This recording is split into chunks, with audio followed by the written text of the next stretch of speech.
Hello and welcome back to the channel. I'm Chris Lecomte, although you may have known me as Ref or Mr. Official throughout the years.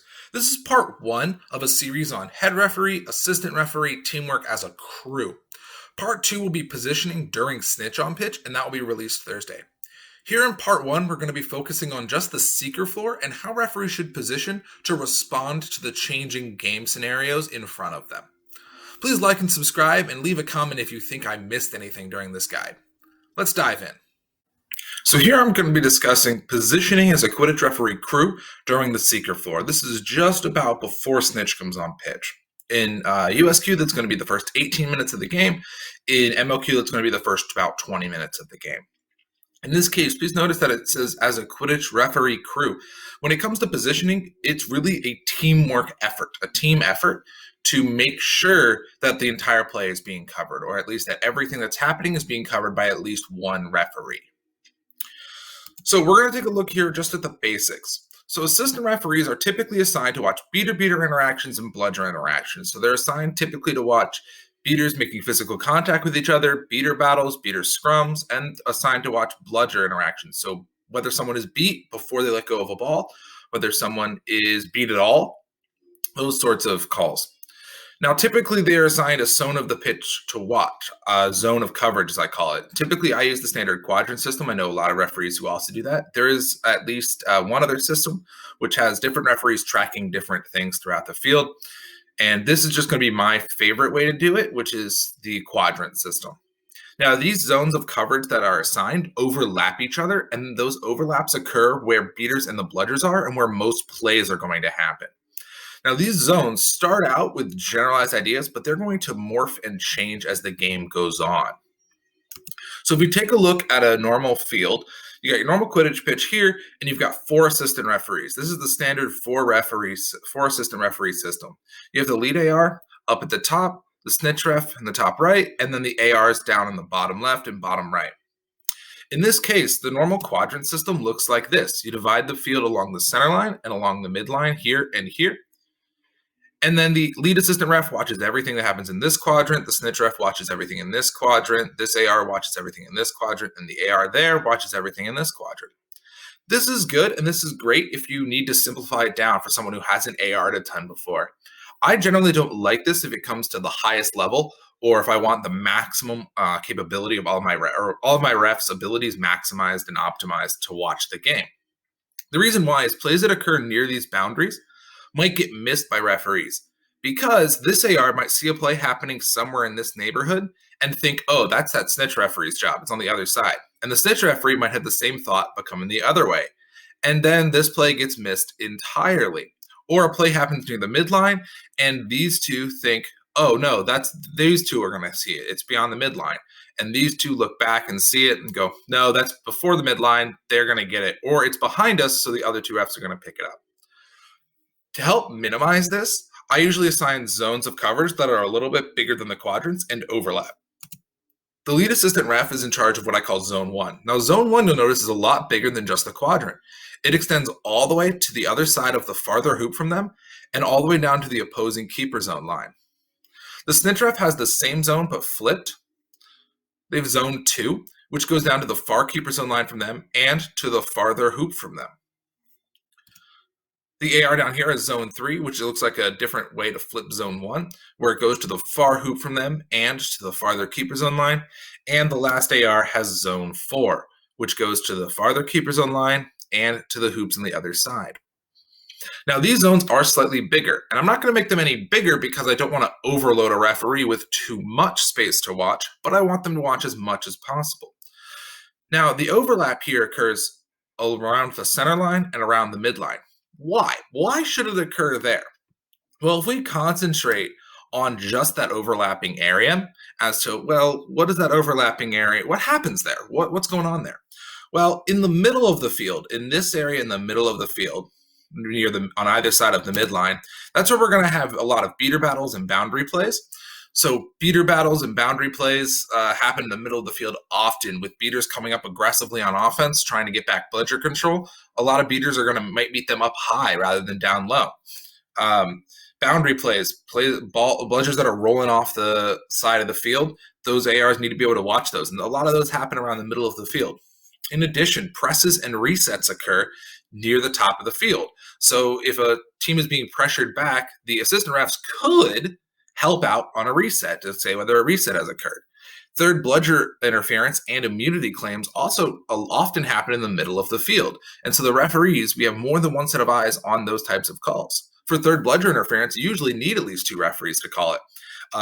You need one to know, hey, that is a third bludger, your team has it, and another ref who can say, yeah, but they're attempting a beat at that guy. It's not third bludger. It's not a third bludger interference because they attempted a beat. Or no, there's no one over there. It's third bludger interference. And in that case, one of you can go to start enforcing it, and the other referee could go to the head ref to say, stop play. We have a double turnover we need to enforce. Looking at the other overlapping area, this area here in the center of the pitch between the hoops, very important plays will happen here too. Scrums and pileups will generally happen near the hoops. Often it's a beater who gets beat near their hoops, and then both beaters dive on a bludger. Now they're fighting over a bludger right next to the opposing team hoops. Violations of the knockout procedure. Someone gets beat right next to the hoops, and they don't dismount before tagging the hoop. That's something that has to be enforced. And if we have more sets of eyes on it, the more likely it is someone will see a violation of the knockout procedure and be able to correct the player. Beater battles also occur in this area here near the hoops, and calls on beat before goals often happen here as well. So the ARs can assist on beat befores. Was that player beat before they let go of the ball, or were they not? Now, one question that might come up is, why is the box not covered? Why is that not double covered? Why is that not quadruple covered, right? This area in the middle is quadruple covered. Why is this not, or this not? That's where like dunks happen and things. Well, it doesn't need to be quadruple covered is the main reason. Now, just a quick terminology, I call the box the area from one hoop to the keeper's own line, across the keeper's own line, and to the other hoop. I call this the box. It's where a lot of scoring plays happen and a lot of physical contact happens right there in the box.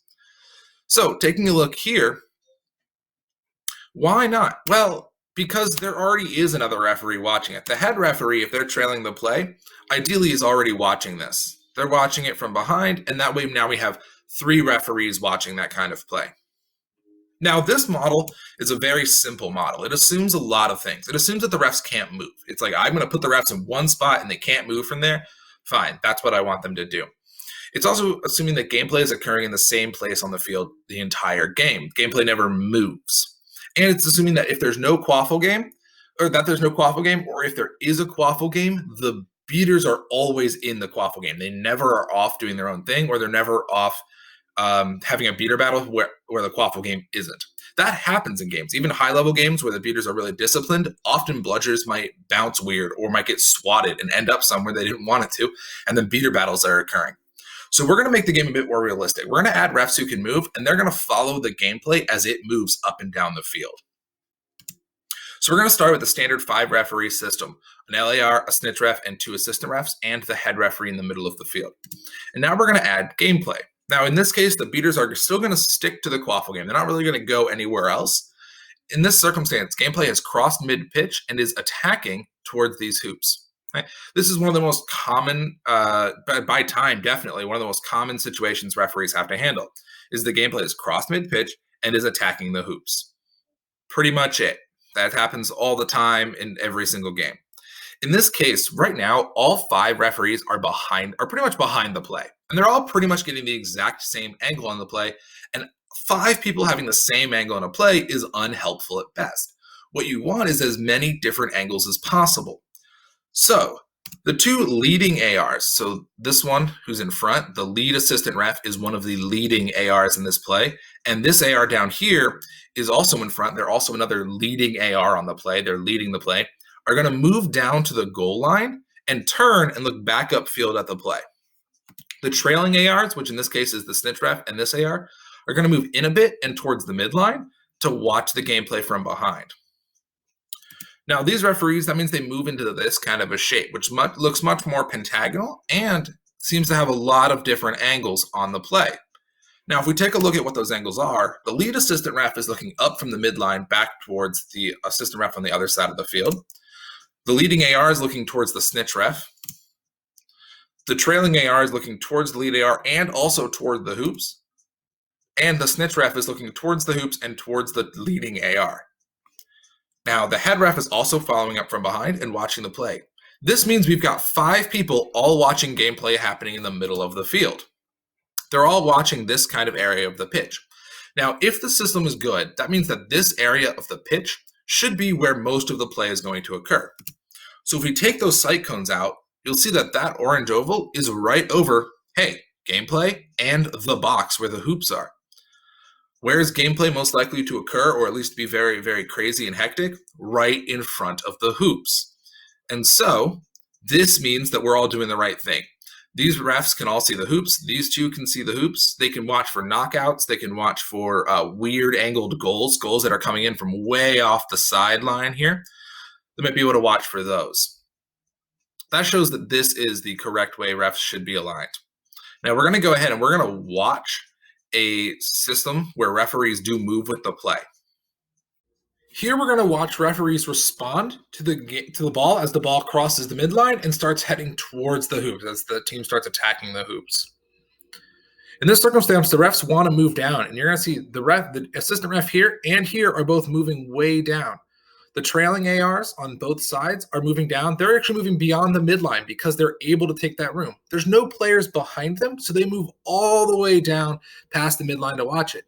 And as the play travels back, the assistant ref moves back to get a good angle. And as the play now shifts to go the other way, you can see the leading ARs are now already heading down to where they're supposed to be, and the trailing ARs are now heading up to, and then they're going to cross the midline as the game crosses the midline. Now, gameplay isn't always occurring in the front of the pitch. Sometimes when a shot is made, it misses. It's no longer in front of the hoops, and it now goes behind the hoops. In those circumstances, the gameplay has now moved to behind the hoops. When gameplay is behind the hoops, the refs have to make adjustments. Now, because gameplay isn't behind the hoops for very long, the refs do have to move quickly to make sure they cover all the angles. Right now, you'll see all 5 referees have pretty much the same angle. They're all in front of the play, looking backwards at it as it comes towards them. Not really useful when you have 5 people all watching the same thing from the same point of view. So the referees have to move. In this case, the leading ARs need to move all the way back pretty much to the back line. The 2 trailing ARs need to move up to the keeper zone line, and the head ref's going to move up, but they're not going to move past the keeper zone line. I know I, as a referee, try not to move past the keeper zone line because I don't want to block the box. That's an excellent place for teams to use an alley-oop, or for teams to pass, or for teams to try and drive into to make a shot, and I don't want to be the reason that they don't make the shot. If the defense comes in and stops them, fine, but I don't want to be the reason. Here we're going to see the importance of following plays that occur behind the hoops, and why ARs do have to move all the way down behind the hoops. The pass ends up back behind the hoops. We're going to have a hit made here. The pass comes out, ends up out in front of the hoops, and a diving dunk is made. Now, this referee who was behind the hoops was able to see this play and was the only one who had the angle to see that this beat did not touch the person shooting. He is in the right position here to get that angle. He's the only one who's in the position to see that and to call that that goal is definitely good. There was no beat before. Okay, that's part of the reason that these refs need to move all the way behind the field, or all the way behind the hoops and all the way behind the play when play moves that far down. From back here, let's check and make sure that if their sight cones are right, they should be where gameplay is concentrated. So the lead AR is able to watch down the back line and able to see if someone steps out of bounds. The snitch referee is looking through the hoops at the play so they could see a weird angled shot that went through the hoops in this direction. The trailing AR is able to watch the hoops from the other direction in case there's a weird angled shot coming in from the other direction.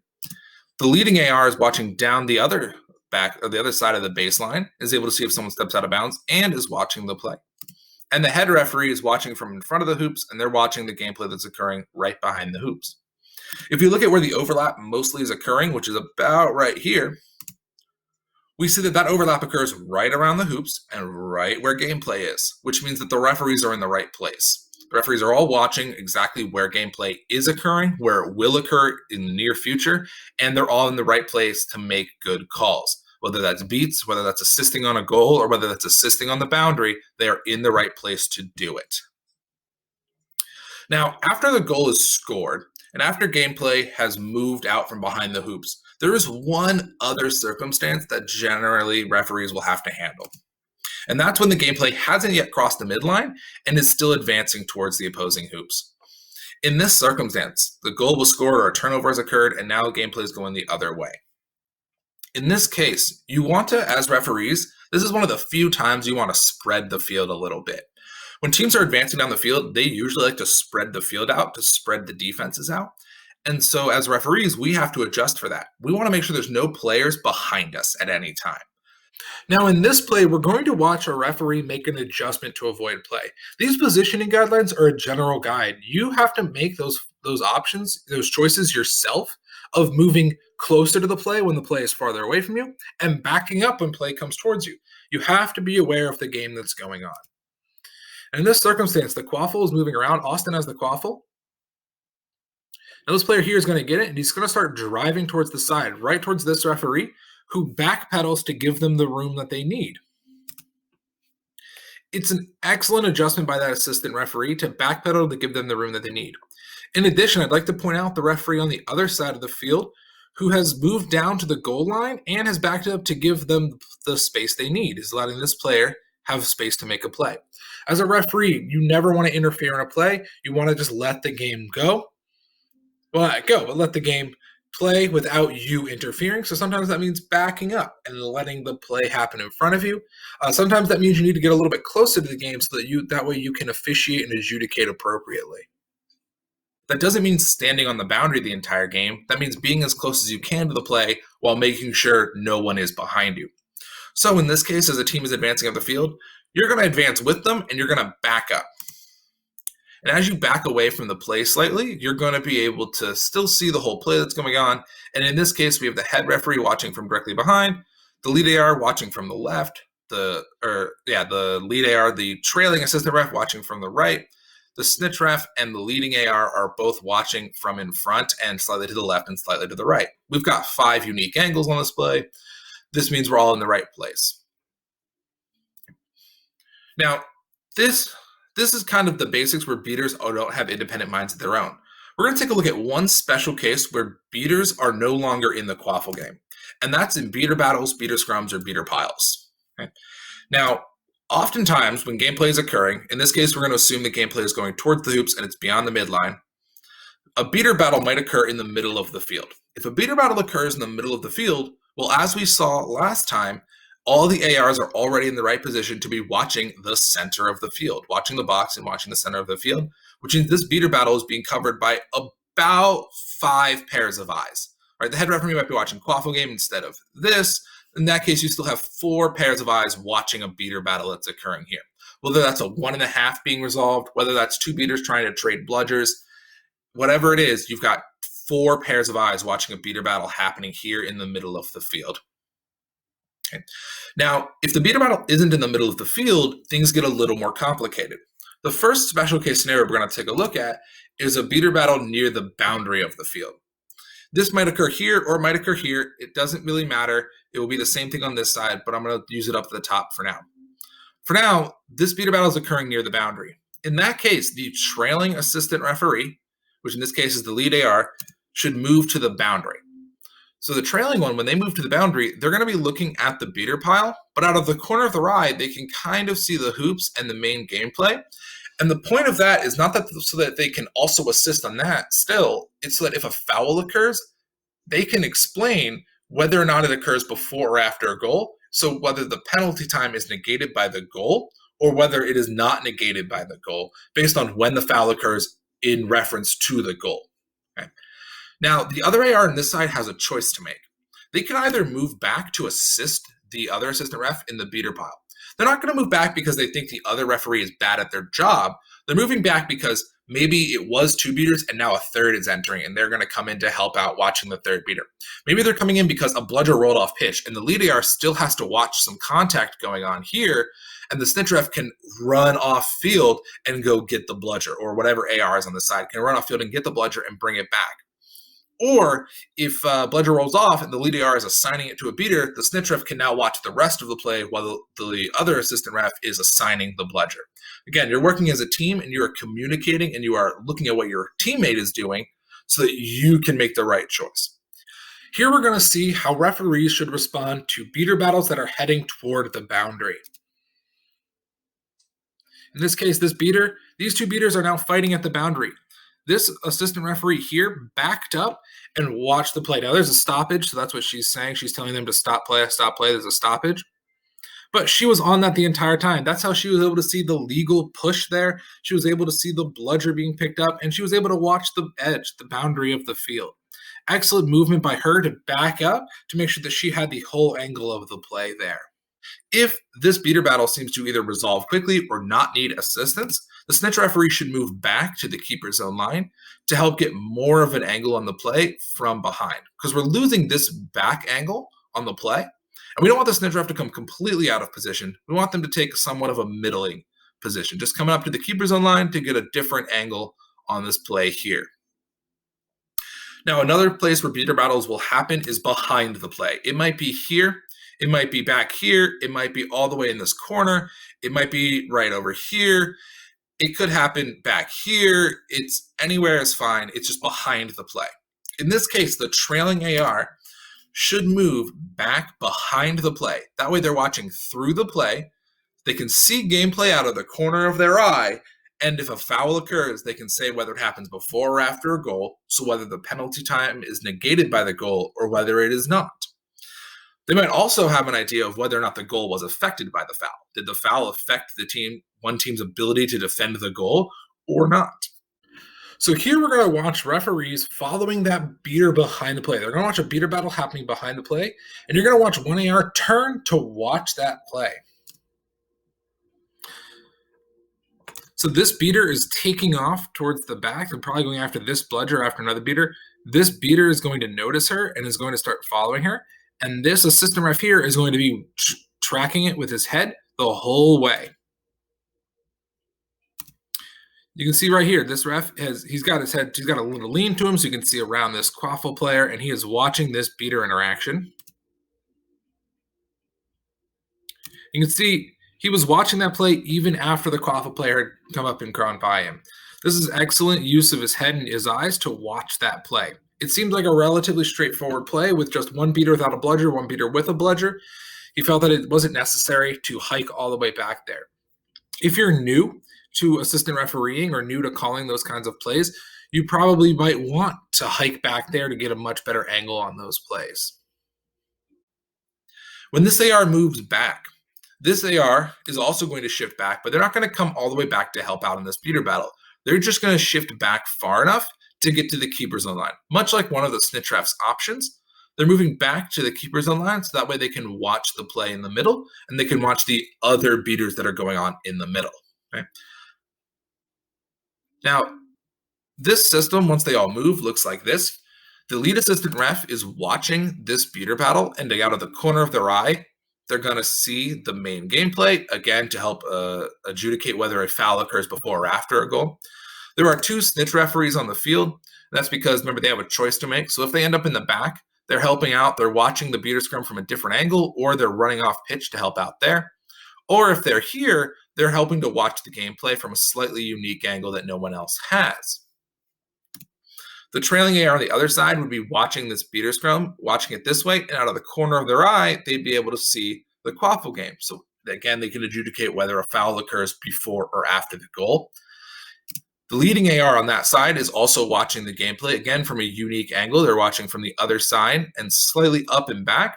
And the head referee is watching from behind the play, and they're watching forward into the quaffle game. Now, this is really just the basics of how referees should position themselves during the seeker floor. Remember, this is when you still have 4 ARs. So just to recap everything we've kind of gone over, we learned that assistant referees are each assigned a zone of coverage. There's zones 1, 2, 3, and 4.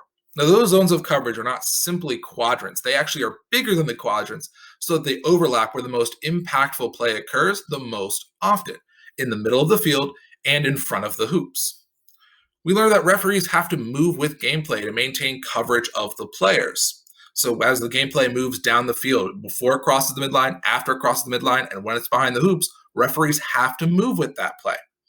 And assistant referees have to communicate when they cover plays away from the main area of gameplay. If a beater battle is occurring near the boundary or is occurring behind the play, they have to communicate with their teammates, with their crewmates, to say, hey, I'm going to cover this, cover the field, move back and cover the field. Or that other AR has to be able to see that other AR moving to cover a play and adjust accordingly. There has to be some level of communication. The communication guide will be coming out later on. On Thursday, the Snitch-on-Pitch positioning guide will be released.